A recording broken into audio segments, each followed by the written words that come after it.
Nasabi nung mga tao hindi sinasakyan yung kalabaw. Nang sumakay yung ama, sabi niya, ay walang pusong ama, siya pa yung ama, siya pang sumakay. Bumaba naman yung ama at ang anak naman, siya pa yung anak siya pa yung sumakay. Nung sumakay silang dalawa, kawawa naman yung kalabaw.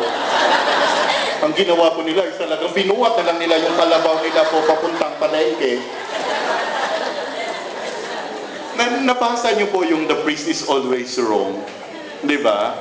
Pag ang misa niyo po is alas 9 at magmimisa ka ng alas 8:55, sasabihin sa iyo, ay nagmamadali yung pari namin Kaya nga wala pang alas 9, nagmisa na yan Kung saan na naman pupunta yan?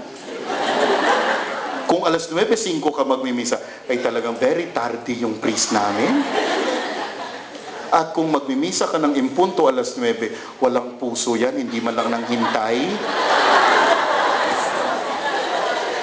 Kung kasama mo yung babae, chick boy, kasama mo yung lalaki, bakla ka, kasama mo yung bata, pedophile ka. Saan ka na lang pupunta?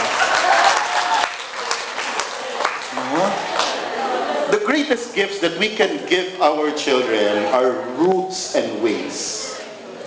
Roots and wings. And to be rooted is a must for every human person.